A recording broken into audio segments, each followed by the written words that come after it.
Hi everyone, and welcome to the Publishing Performance Show. Today I'm delighted to be joined by Aurora Winter, who is the founder of SamePage Publishing. So thank you for joining the show, Aurora. It's great to be on the show with you, Teddy, and my hope is to add so much value to the listeners that they can turn their words into wealth. No problem. So that's your book. I'm holding it up, but for people who are listening, I've got your book here, Turn Words into Wealth, and I've read through it. It's awesome. It's a really comprehensive guide into basically what you just said, turning words into wealth. So the beginning, going all the way from like writing your very first book and how you can turn that into a bit of a wider business. So I loved it. I loved reading the book. So thank you for sending it over to me.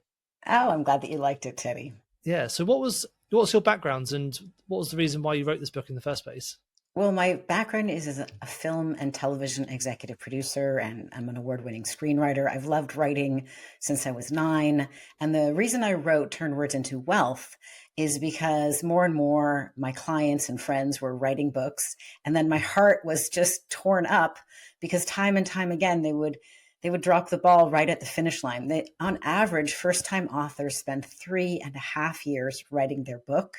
Wow. But most people just kind of rush through the last stages, and it's like icing on a cake. But the icing on the cake and the happy birthday and the birthday candles, that really makes it. If you want your book to be like a gift for the listener, and if you want the book to be a gift to your bank account. So the things that most people forget to do is think about if your book is an appetizer, if your book is meeting somebody at a networking party, what's the next step?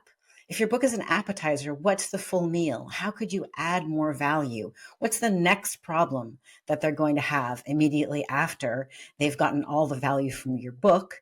And how can you let them know about that in your book? So in the book, Turn Words into Wealth, there are 7 different blueprints for creating 7 figures with your book. Don't get overly attached to 7 figures. It could be 8 figures, it could be 9 figures, it could be 5 figures, it could be 6 figures, but 10x whatever you are making now by using your book effectively.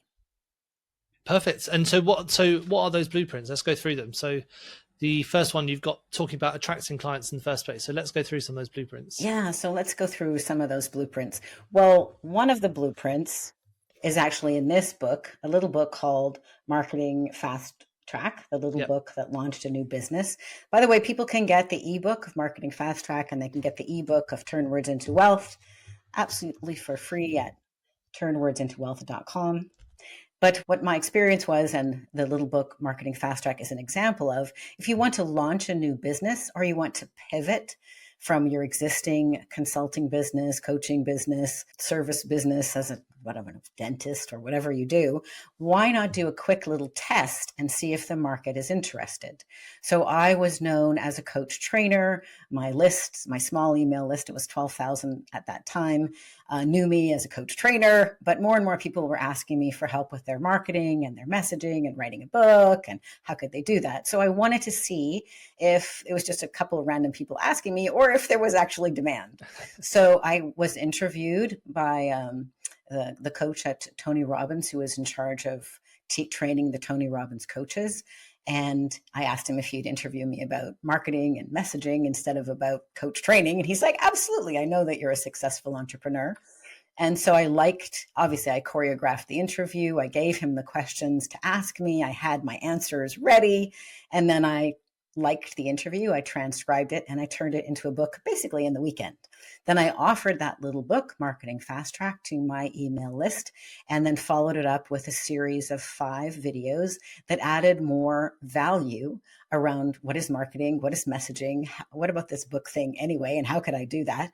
And then after people received more value with the 5 videos, the email offered, hey, if you'd like more, you'd like to have a business breakthrough call with Aurora or somebody on her team, it's free to sign up here at bookcall.biz. And the result of that was that little book, Marketing Fast Track, based on a 1-hour interview, generated $250,000 of new business in 90 days. Wow. So that's an example of using just a short book as a lead magnet and then following it up with videos and adding more value and then having an irresistible offer. And it's got to be more than a $20 offer. Obviously, if you're going to speak to people one-on-one, I recommend that your offer is at least $2,000 or the numbers don't work out with your time. But that would be an example of a little short book just to test the market and see if you should offer that new product or service or start that new business or what have you. And then later I turned the basic ideas, into a much bigger book, Turn Words into Wealth. But you don't have to start with that mammoth book that answers all the questions you could possibly answer. You could just do a little test book. And in fact, on Amazon, there's a category for books under 100 pages, and you could fall into that category. Now, most people might delete that book after they have the big one. And I was tempted to do that, but I'm like, no, I want to leave it up as an example of what a little short book that was made from a 1-hour interview could look like. And it even at the back of the book has examples of the emails that I sent out. So it's there for you to model. Yeah, of course. So what's really interesting, one of the reasons I wanted to speak to you in the first place was when the sort of clients you're talking about are quite similar to the sort of people who I speak to on this podcast. Now, a lot of people have maybe got a book already, especially a non-fiction book, and it started to do quite well.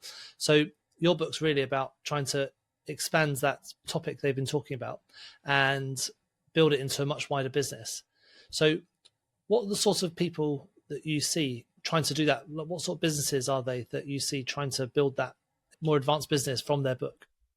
Well, another one of the 7 keys to making 7 figures with your book is speaking. Yeah. So I think a lot of people are aware that speaking is the highest paid profession. But in order to become a public speaker of any, great stature, you really do need at least one book. So that would be a common example. And I think most leaders, experts, and entrepreneurs may also have the capacity of being speakers, whether it's speaking on a podcast like this amazing podcast that you've got, Teddy, or speaking on a TED stage, or speaking, to audiences of thousands. That is a really great thing to do. So a lot of my clients, come to me, they're not clear in their message, they're not clear what their book is about, but they have clarity in their heart that they'd like to make a bigger difference, they'd like to have a bigger impact, and they'd like to have a bigger income. And so a book is one of the ways to do that. So I highly recommend, for example, Hillary Clinton's speaking fee is $250,000. So just one speaking fee could make your book a lot of money. But if you don't mention in your book, if you don't mention in your author bio that you're a speaker, or you don't give stories about this talk that you gave, recently at the Rotary Club, then the person will end up finishing your book going, oh, that was a great book. And then they'll read the next book tomorrow and they'll forget about you. But if you put, little stories about a couple of times that you spoke, and it doesn't have to be the hugest talk. You could have made a difference speaking at the Rotary Club or at the Chamber of Commerce. And then if you just add to your author's bio that you're a popular speaker and how to contact you, that can make a big difference. The other thing I'd love to leave people with or let people know is you don't have to withhold any information from your book in order for it to bring you business. In fact, I would recommend the more you tell, the more you sell. So I've found, surprisingly, the more that you give, people want the same information, but delivered in a different way. So for example, if your book is, Turn Words into Wealth, like this one, then I've personally hosted events around the world where people come and they practice their $1 million message. They first figure out what is their $1 million message, and then they get to practice it in front of a live audience. And some people have gone from doing that at one of my events. One person went 3 weeks later, Diane Burton gave her TEDx talk, and that's been part of her marketing ever since. Another person went to speak at a conference with thousands of people and secured a deal with Intel. So, but what is it for you? So people may want the same information delivered as a weekly Zoom call with a small group of people. My clients want kind of the same information, but delivered in a VIP method with coaching with me one-on-one. You may have, remote events. You may have automatically delivered content if you've got a lower price point with videos and training. So think through what else can you offer so that people can get more value. An example of that would be Marie Kondo. Mm-hmm. She's got these wonderful books about the joy of tidying up. Yeah. I don't know if you've read them, Teddy. I have. I think she's actually rejected her own message now, though, hasn't she? She started saying, I'm not going to tidy anymore. I'm going to go back to being messy again. Oh, I didn't hear that. I have to check on that. Yeah. But she's an interesting example. She shows two of the different ways of monetizing your message. Yeah. Even though she's Japanese and doesn't speak English very well, Netflix did a TV series with her. So that's another way to make 6, 7 figures or 8 figures with your message. And I have a fantasy book called Magic, Mystery, and the Multiverse. BBC has expressed interest in doing a half-hour TV series. So that's an example of that, or Marie Kondo is an example.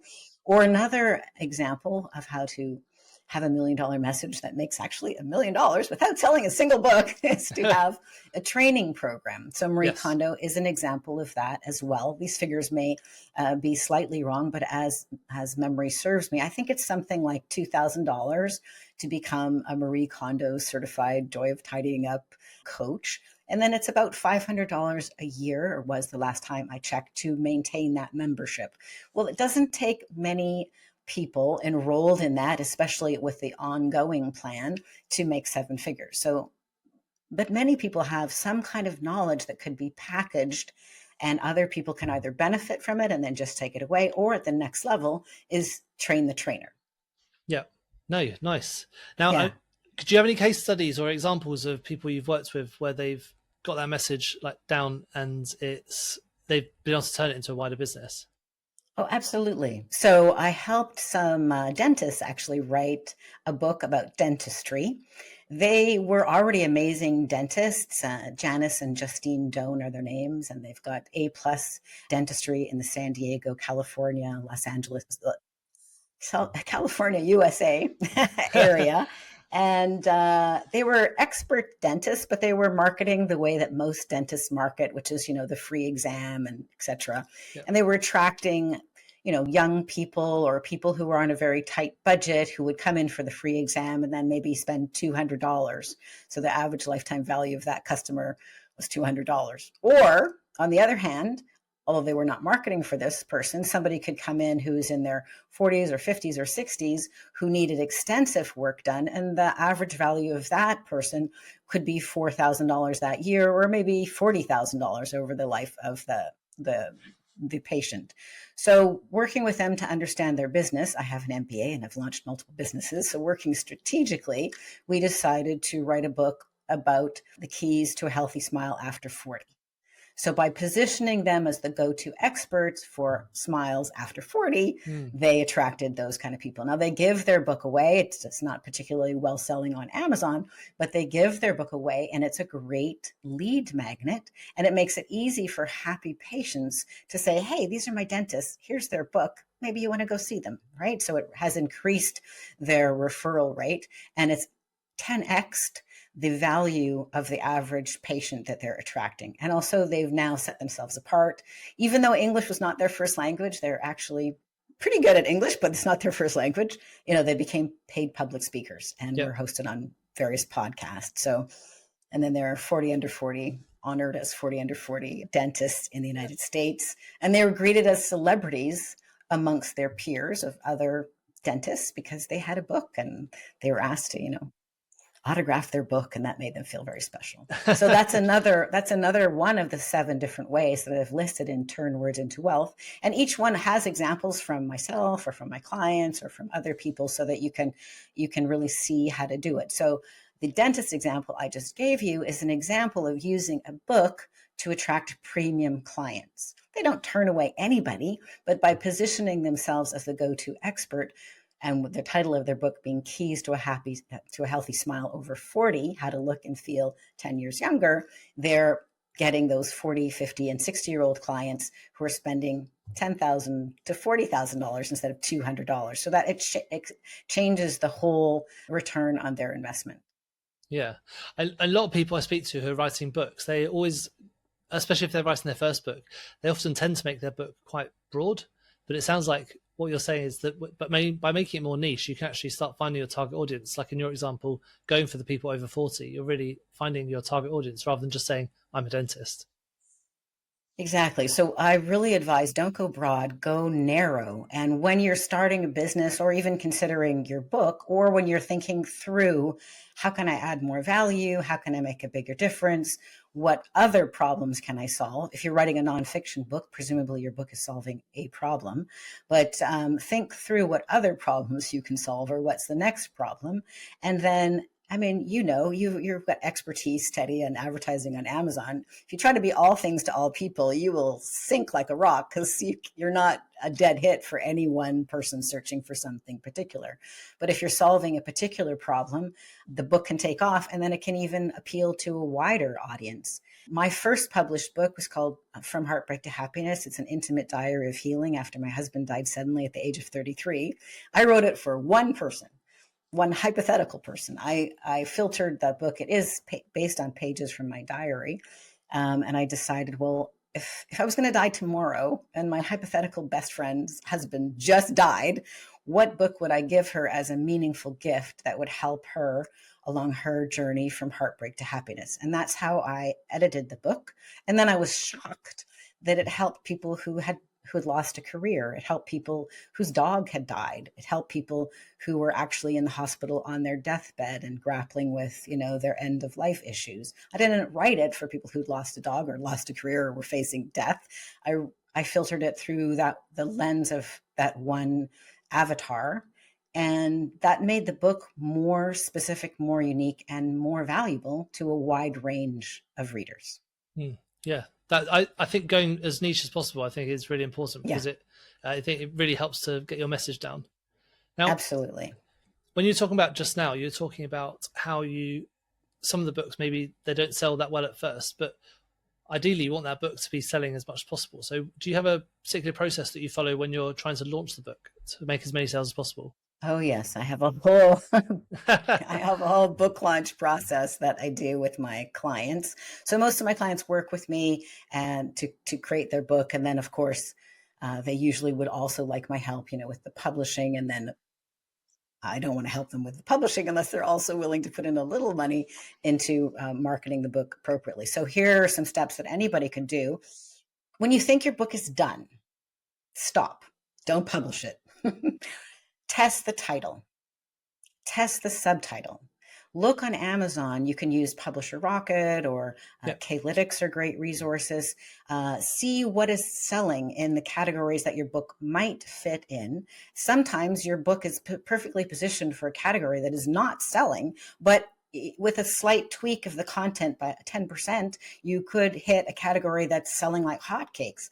Well, why not take advantage of that, right? I also recommend testing the title and subtitle. I use a service called pickfu.com to do that. I'm sure there may be other services to do that. I've also gone up when I had ideal readers and I've said, do you like this title or this title? So test your title, your subtitle. Make sure it's in a category on Amazon that is selling well. Work on your keywords. And then I recommend sending the book out to beta readers and to reviewers so you can get their feedback and that you can make those last changes. Again, it's like adding the icing to the cake and putting on the candles and then lighting them. You don't want to rush the cake right out of the oven, right to the market. Why not? You put so much love and effort into it.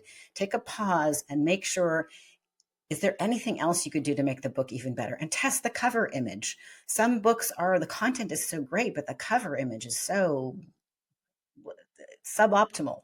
I'm searching for a non-insulting word. Let's just say suboptimal. We could say crappy. And then work with somebody like Teddy. Like I've just got, he's just started me on his Amazon ads program, which you can get at publishingperformance.com. Fantastic. But you want to set these things up in advance. You don't want to miss the 30 days, or maybe it's 60 or 90 days, but there's a window, a honeymoon period on Amazon where Amazon gives your book a chance. You want your Amazon ads to be set up from the get-go. You want your reviews to be all organized. You've given people months to read the book, but they're ready to post their review the week it comes out. As a courtesy, you don't want to ask them to read it the week it comes out. You want to give it to them a month or two in advance so they've got time to read it, but they can post their honest review the week it comes out. You want to apply for awards.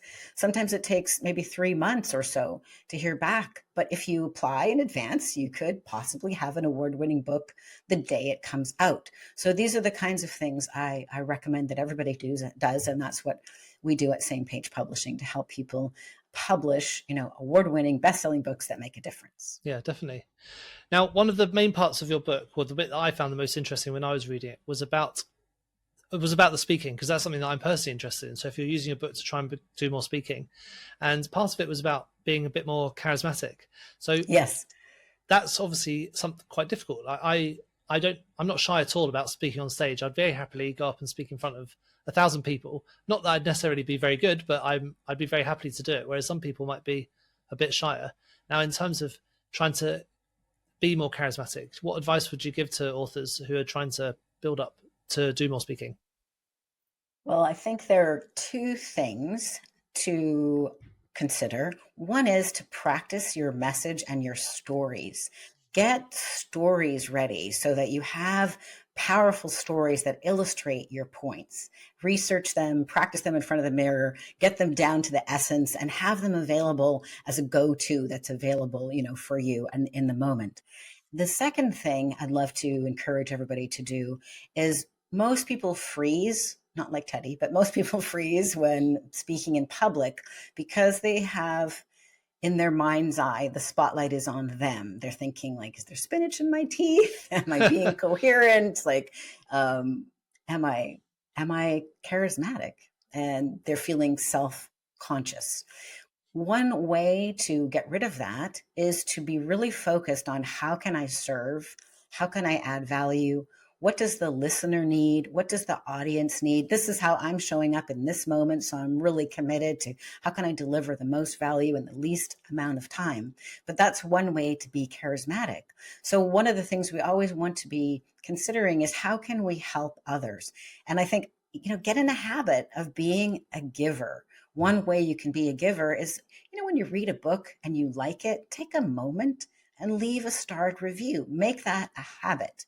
It takes second to leave a starred review, but only 1% of people who read a book bother to leave a review. That author has probably put 3.5 years of love and energy into that book. You've consumed it, you've gotten value. Even if you paid $30 for the book, really, the person may have put a decade of their life into it. So take a moment and leave a starred review, or even better, write one sentence about one thing from that book that stood out to you. And I think if we have a habit of showing up as somebody who's contributing to others, it will come back to us tenfold.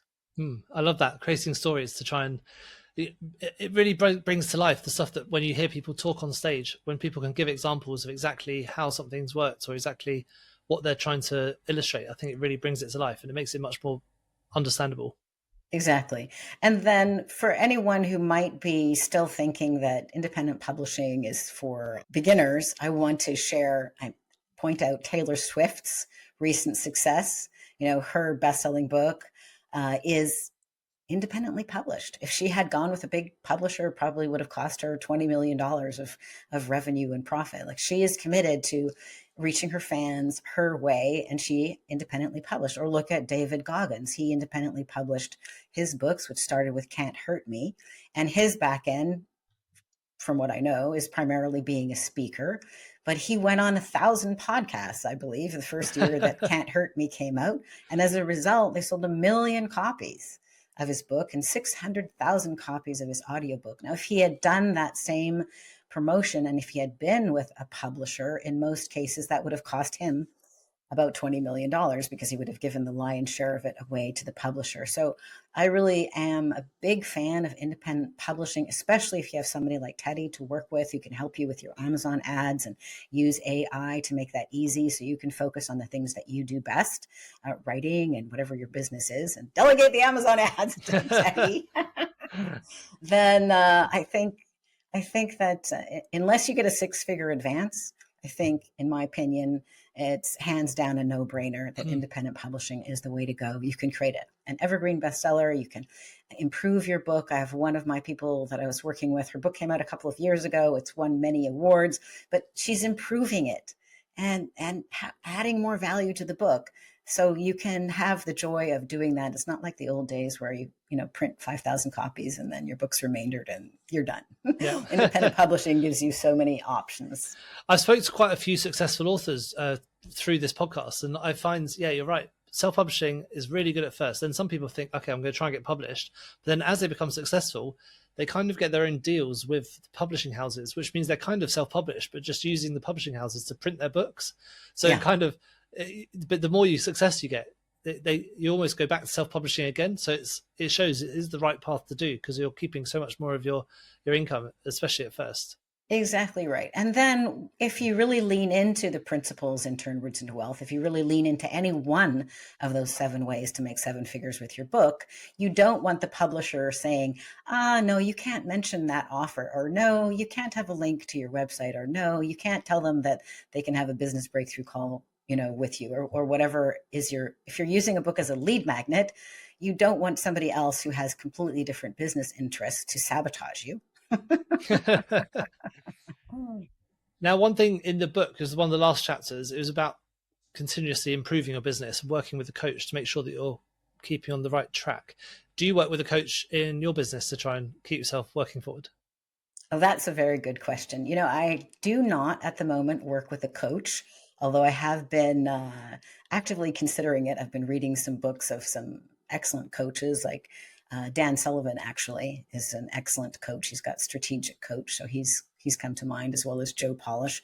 But no, I am not working with a coach at the moment, although I am a coach and I love coaching people. And I do believe that everybody can benefit from coaching, even if it's your husband or your wife or your friend, but preferably a professional helping you.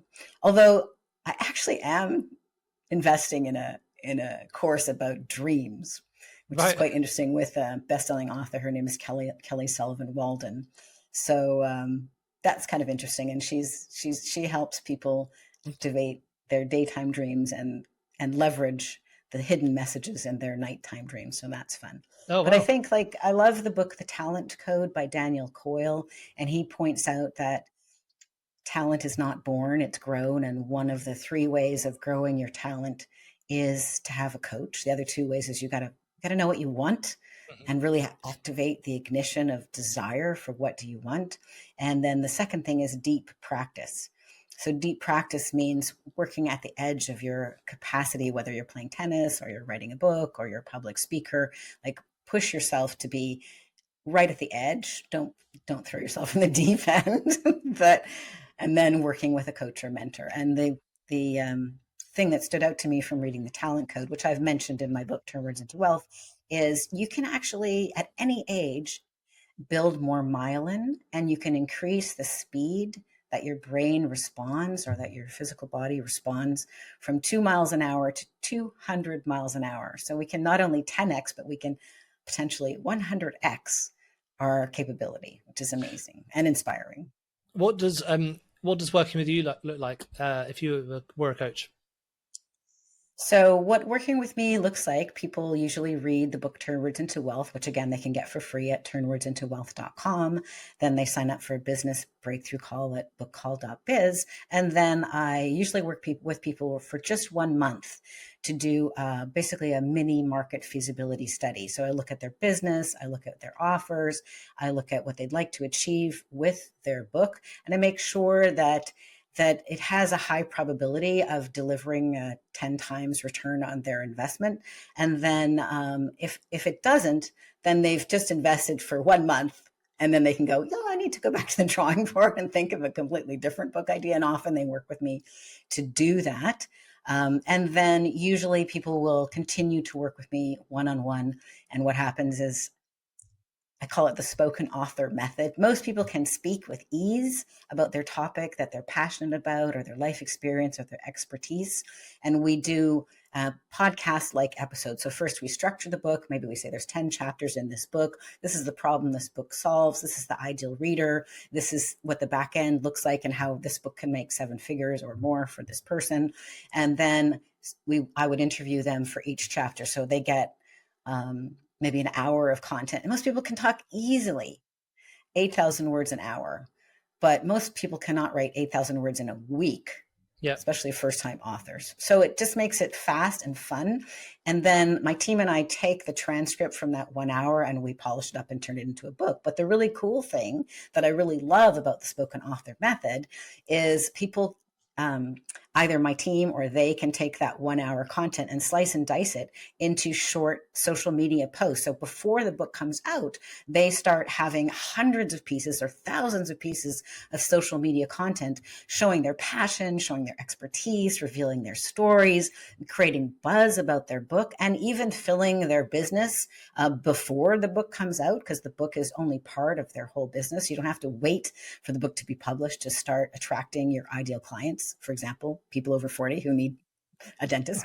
And then we work to polish up the book, make it all just so. And then we take a pause, the one I recommended, we double check the title, we double check the subtitle, we double check that the cover image is good, we double check that there are invitations for the person to go to their website or hire them as a speaker or hire them as a coach or consultant or come and have their teeth cleaned or whatever their thing is.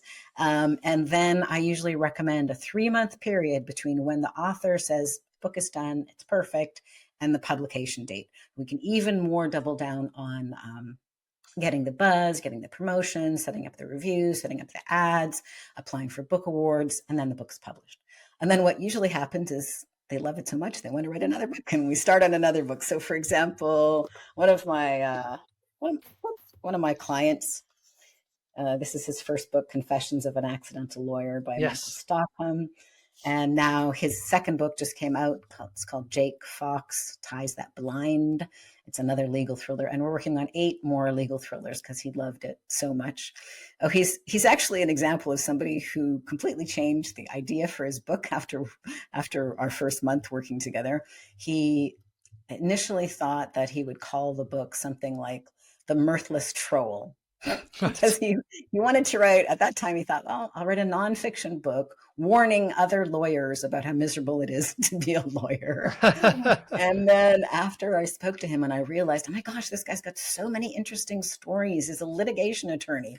You know, he's right in the courtroom. Like he's got all the stories from court and from, you know, visiting clients in jail. And I'm like, these are amazing stories. And he was like, oh yeah, let's write a legal thriller instead. So yeah. So it's a pivot. That's interesting. He's using fiction as his sort of lead magnet in the first place, or at least he's using fiction. Exactly right. In fact, you might want to interview him, Michael Stockham. He's very poised and passionate public speaker, as you could imagine from somebody who's a litigation attorney. So we're actually using his books as a way to boost his appeal as a public speaker. Even if he's speaking at a legal conference, how many other lawyers have books that are best-selling books? His first book won 10 awards, including be a finalist in the American Fiction Awards. And so that makes him much more interesting as a public speaker. And now he's going on podcasts, either talking about, you know, the path of becoming a best-selling author and inspiring other creators and authors, or also talking about his expertise as a rainmaker and as a litigation attorney. So he can talk about what to do when the value of your stock plummets and the IRS is calling and, I don't know, you're threatened with a lawsuit. What do you do? So he can talk about that. So he's using his 15 minutes of fame, shall we say. I wouldn't say he's super famous, but he's a lot more famous than other litigation attorneys to become known as a rainmaker, as a litigation attorney. And then he's also offering value to other people who might want to become a best-selling author, especially of thrillers. Oh, brilliant. I'll have to try and speak to him. He sounds really interesting. He's really interesting. Yeah, I'll connect you to Teddy. Oh, thank you. Yeah, that'd be really good. Well, it's been great chatting to you. I've loved hearing, I mean, I really enjoyed your book. I loved reading about building your book as a way of building your business wider. I think it's a really good strategy for people to follow, especially if you are working in services. You know, it's like a no-brainer to get your stuff that you already know loads about, turn it into a book, to turn yourself into a bit more of a known person in your industry. I think it's absolutely no-brainer, and your strategy makes perfect sense. So I'd really encourage everyone to go to Turn Words into Wisdom website so that you can get a copy of that free ebook, and then turnwordsintowealth.com. Turnwordsintowealth.com, and get the book into get the paperback as well. I've got a paperback version, which I really like. It's nice to have the paperback. You can. Well, I like writing, especially on non-fiction books. I like writing them down. So exactly right. So if people want to get in touch with you, let's just go through where to get in touch with you again. So if people would like to get in touch with me, they can go to SamePagePublishing.com, and they can see some people that I've helped and get the flavor of what I do at SamePage Publishing, or they can go to my website, AuroraWinter.com, AuroraWinter.com. And then after they've read Turn Words into Wealth, if they think, oh, I'm the kind of person that Aurora helps, I only help entrepreneurs, experts, leaders, and business owners, because I'm really committed that my services will generate a 10x return on investment. So I love to help people who already have a business or an idea for a business, or already earning already 6 figures or 7 figures, because I can easily help them. Whereas, to be honest, I wouldn't be the best resource if you're working on a poetry book or you're working on a memoir and it's just a one-off and you don't have a business to go with it. You can get help from many other people for those projects, which I recommend you do, but I would be the resource for you if you're a strategic business person or leader looking to 10x your results. Great. That's really good. Well, thank you very much for coming on to the show, Aurora. It's been great chatting to you, and we'll speak again soon. Sounds good, Teddy. Thanks. Thank you so much for tuning into the Publishing Performance podcast. I really hope you found today's episode inspiring. I love chatting to authors, writers, and people in the publishing world. Now, just before we wrap up, let me tell you about Publishing Performance, the #1 platform for authors who want to increase Amazon book sales, but are not really sure where to start. Now, this show is all about helping you to sell more books. And if you're looking to boost your publishing game and to maximize your book's potential on Amazon, then Publishing Performance is designed to help authors just like you to grow your readership and to reach a much wider audience. Now, I know that Amazon ads can be slightly complicated, which is why Publishing Performance is like having a personalized ad account manager to create your ad campaigns, to choose your best keywords, and to make adjustments in real time. Now, if you're investing in ads, you really want to make sure that your investment is being used effectively, and Publishing Performance does just that. It aims to make your budget go further, improve your organic rank, and target keywords more effectively. Just go to publishingperformance.com to get started with Amazon ads for just $1.